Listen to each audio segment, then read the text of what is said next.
2021-2021. Pada kesempatan kali ini aku ingin menjelaskan mengenai pendahuluan.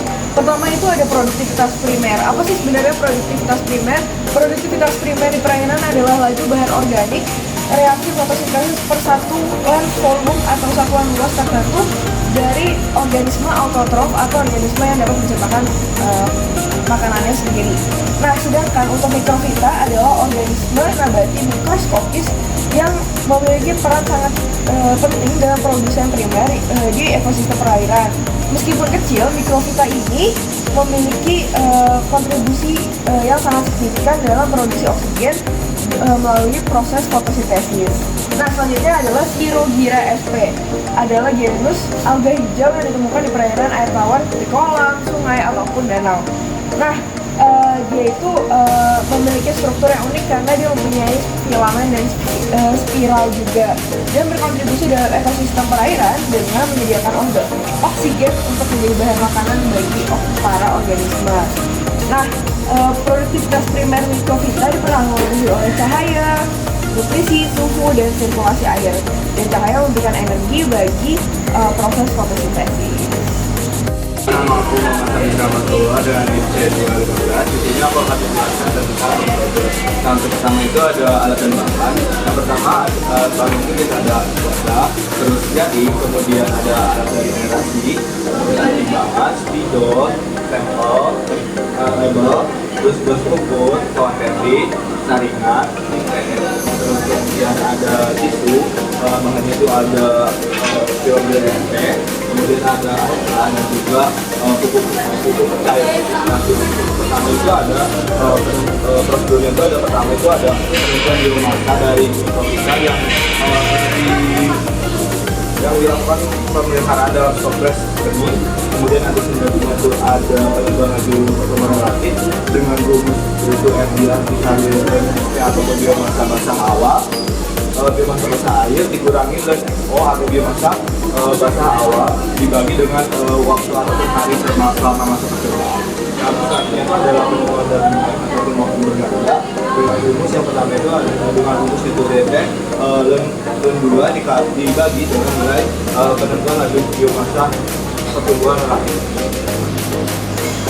Halo semuanya, perkenalkan aku Lucia Mureki dengan IC 255. Selanjutnya aku akan membahas mengenai harga. Di harga pertama yaitu ada grafik tentang suhu dan intensitas cahaya. Diketahui dari pengamatan H0 sampai ke H12, suhu dan intensitas cahaya sendiri mengalami fluktuasi. Yaitu suhu terendah itu ada di hari ke-0, yaitu di sekitar 27,9 derajat Celcius, dan intensitas cahaya terendah juga itu ada di hari ke-0, yaitu sebesar 861. Terus selanjutnya ada suhu tertinggi, yaitu ada di hari ke-8, yaitu sekitar 31,2 derajat, dan intensitas cahaya tertinggi itu ada di hari ke-12, yaitu sebesar 5.330. Selanjutnya ada grafik DO dan pH. Dapat dilihat di grafik ini dari hari ke-0 sampai hari ke-12 pengamatan, grafik DO dan pH ini mengalami hubungan berbalik terbalik. Dapat dilihat jika DO-nya meningkat, maka pH-nya akan menurun. Dan jika pH-nya menurun, maka DO-nya akan meningkat. Selanjutnya ada tabel RGR dan DC. Tabel ini menjelaskan tentang kecepatan dari Spirogyra ini mengalami pertumbuhan.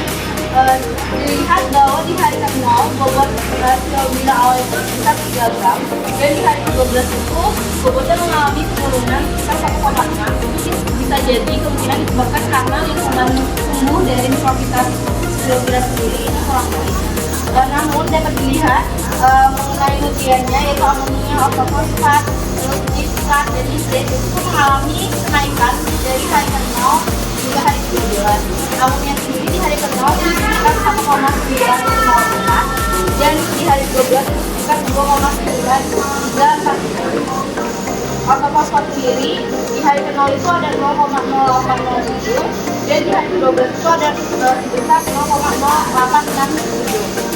Untuk nitrit di hari ke-0 itu sebesar 0,082, dan di hari ke-12 itu sebesar 0,124 dan nitratnya di hari ke-0 itu sebesar 0,292 dan di hari ke-12 sebesar 0,8081. Untuk tabel RGR dan DSR sendiri diketahui bahwa kecepatan pertumbuhan dari kira-kira itu RGR itu sebesar 0,3785 dan untuk W time-nya itu sebesar 1,8315.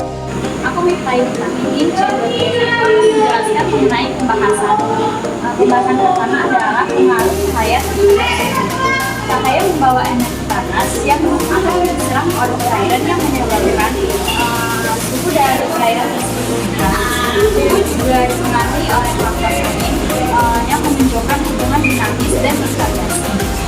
Puncak suhu di pengamatan dari kekuatan kemungkinan menunjukkan adanya keseimbangan sebelum stabilisasi cahaya terus meningkat. Selanjutnya adalah DO terhadap respirasi dan pH yang rendah umumnya berhubungan dengan DO yang rendah. Sebaliknya, pH yang tinggi juga berhubungan dengan pada DO yang tinggi pada keranjang. Proses respirasi menghasilkan CO2 yang sana hal tersebut akan mempengaruhi pH dan proses fotosintesis juga membutuhkan CO2 sehingga pH dalam suatu perairan itu meningkat. Selanjutnya adalah pengaruh nutrien terhadap pertumbuhan mikroorganisme. Nutrien seperti amonia, nitrat, dan alfa-fosfat sangat berperan penting terhadap pertumbuhan dari mikroorganisme. Pada spesies Spirogyra SF, peningkatan nutrien tidak selalu dimanfaatkan secara optimal, sehingga menyebabkan penurunan bobot dan stres pada mikroalga tersebut. Jadi konsentrasi nutrien yang terlalu tinggi dapat mengganggu pertumbuhan dari mikroorganisme. Jadi, kesimpulan dari kultur mikrofita adalah intensitas cahaya meningkatkan suhu air, pH, DO, yang menunjukkan hubungan dinamis, dengan pH mempengaruhi fluktuasi dari DO. Nutrien seperti amonia, nitrat, dan alfa-fosfat signifikan untuk pertumbuhan mikrofita. Tetapi, konsentrasi tinggi dapat menyebabkan stres pada mikrofita.